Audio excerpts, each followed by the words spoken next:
Myself, Milan Patel, Assistant Professor at LJIET Institute of Engineering and Technology. Today's topic is Civil Engineering Materials. In today's lecture, we will cover first steel. In this material, we will discuss first what is steel. Okay. Then we will discuss various types of steel, then uses of steel, and lastly we will cover various market forms available in steel. Okay, so let's start with what is steel. Steels are essentially alloys of iron and carbon, but they always contain other elements, okay, either as impurities or alloying elements. Steel is made metal containing 95% or more iron and 0.1 to 1.5% carbon.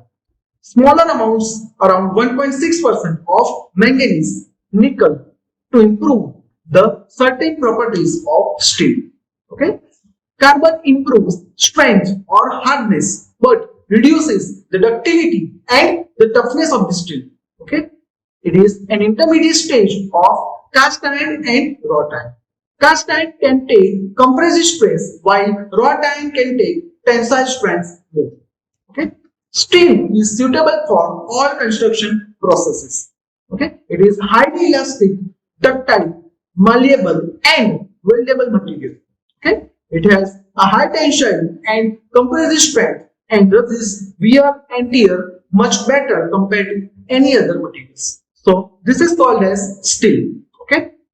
Now let's discuss various types of steel. First type is mild steel, in which carbon content is 0.1 to 0.25%. The properties of mild steel are: it is ductile and malleable, it corrodes quickly, it can be permanently magnetized, it is tough and more elastic than cast iron and wrought iron, and withstands shocks and impact load well. It is equally strong in tension, compression, and shear. Its specific gravity is about 7.8. It is not much affected by saline water. It is mainly used in nails, screws, car bodies, and as a structural steel. Okay, this is about mild steel. Second is medium carbon steel, in which carbon content is 0.25 to 0.75%. The properties of medium carbon steel is: first, its welding is difficult, it is more elastic compared to mild steel, it is more tougher compared to mild steel. Okay, it withstands torque and vibration, it permanently magnetized. Okay, it is stronger in compression than in tension. Okay, its compressive strength is about 80 to 120 kN per centimeter square, and it is mainly used as a structural steel, as railways, and for garden tools. Okay, this is about medium carbon steel. Third is high carbon steel, in which carbon content is 0.75 to 1.1%. The properties of high carbon steel are: its structure is granular. Okay, it is more tough and elastic than mild steel. It is easier to harden and then to weld. Okay, it is more difficult to forge and then to weld. Okay, it can be permanently magnetized. It is comparatively stronger in compression than in tension or in shear. Okay, it withstands vibration and shocks better. It is used in hand tools like chisels, punches, saw blades, etc. Okay, this is about the high carbon steel. Okay, that's all about the types of steel. Now let's discuss various uses of steel. It is used as reinforcement bars for concrete or to make RCC structures. It is used in steel pipes, tanks, etc. It is used as structural material in various crosses, in steel bridges, and to make structural beams. Okay, it is used in sanitary and severe fittings in various types of buildings. It is used as non-structural material like grills, doors, windows, etc. Okay, it is used as corrugated sheets. Okay, that's all about the uses of steel. Now let's discuss various market forms of steel. First is flat bar, you can clearly see in this figure. Second is angle form. Okay. Third is rounded bars. Okay. Fourth is hexagon type of bar. Fifth is number of steel plates or steel sheets are there. Channel section is also available in the market. Wide flange I-beams or I-girders are there. Square tubes are also available. Rounded tubes is also there. Chamfered bar is also available in the market. T section is also available. Half oval is also available in the market. And number of rebars as a structural steel is also available in the market. Okay, these are the various market forms of steel. Okay? That's all about the material steel. Now let's discuss the last material in today's lecture, which is mortar. In mortar, we will see first what is mortar, various types of mortar, then we will discuss various functions of mortar, and lastly we will discuss various qualities of good mortar. Let's start with what is mortar. Mortar is a material used in masonry construction to fill the gaps between the bricks and blocks used in construction. This is called as mortar. Okay. Mortar binds bricks and blocks together to give strength and stability to a wall. Okay.